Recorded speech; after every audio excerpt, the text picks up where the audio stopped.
This video is brought to you by Captivating History. The Opium Wars were a series of conflicts fought over the lucrative drug trade in mainland China during the 19th century. Despite having greater numbers, China would struggle against the technologically superior British, who were determined to protect their colonial interests. Ultimately, the Opium Wars would cement European hegemony in Asia by opening this once untouchable nation. During the early 19th century, Great Britain was fast becoming the most powerful nation on earth. Blessed with a strong economy and a growing middle class, British people developed a taste for finer things, including porcelain, silk, and tea imported from China. While the bill for Chinese goods steadily ballooned, the British sold little to the Chinese in return, and merchants were soon shelling out more silver than they were making. 19th century China was extremely self-sufficient, and they were cautious about opening their borders to foreign merchants. Western visitors were banned from traveling inland unless officially authorized by the emperor, and all Western trade was funneled through just one port in Canton, modern-day Guangzhou. Despite the difficulties, many business-minded Westerners were drawn to this large and potentially lucrative market.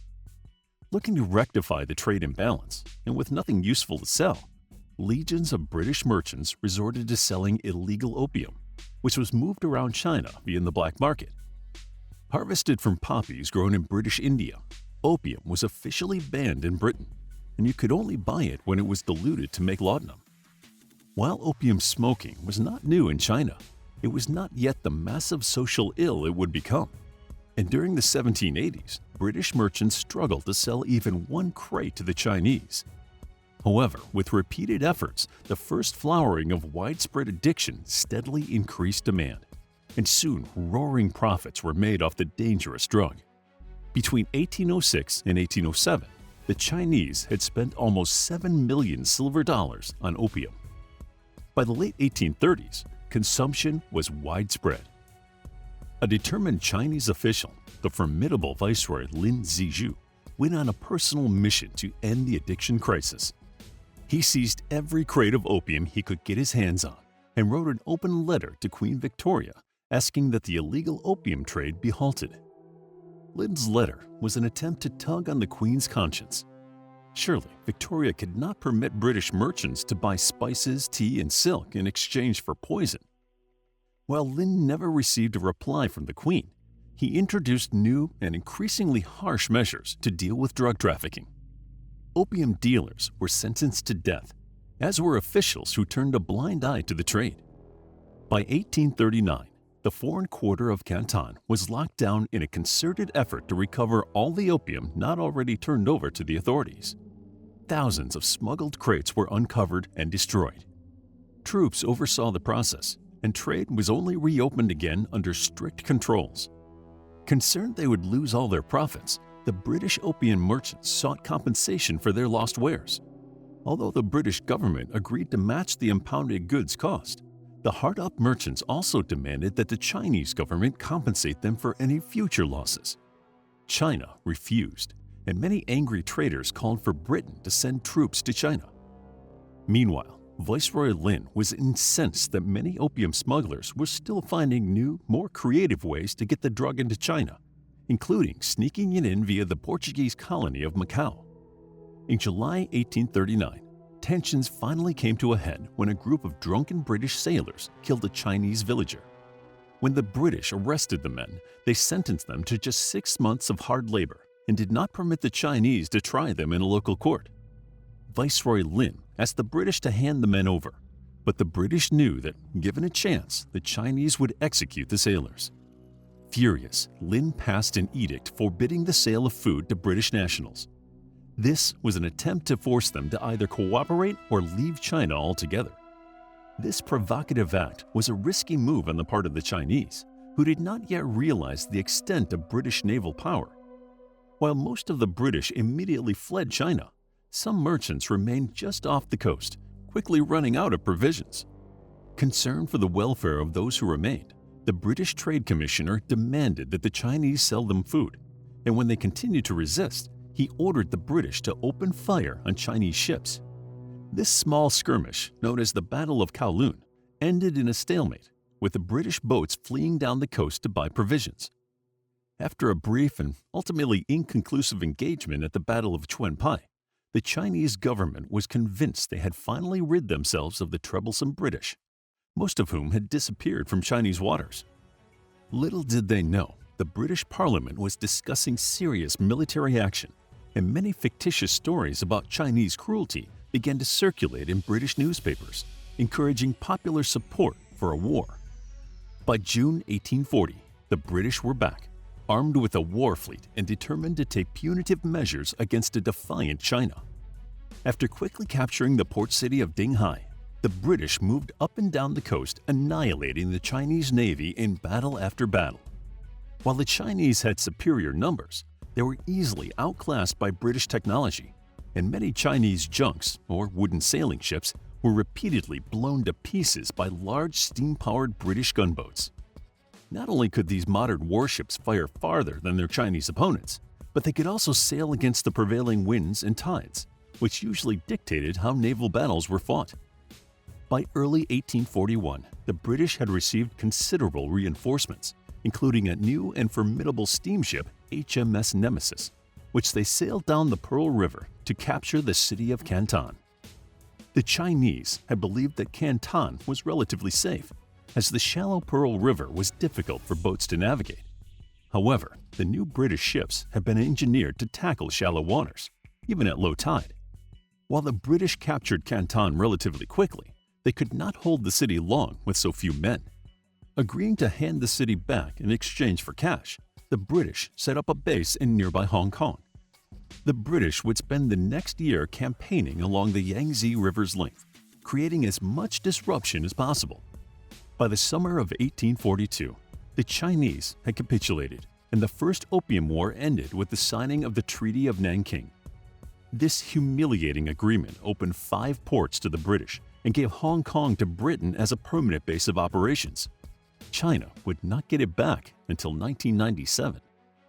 In the aftermath of the First Opium War, many other Western powers also gained additional rights to trade in China, and the power balance between East and West would continue to tip in the West's favor over these few decades.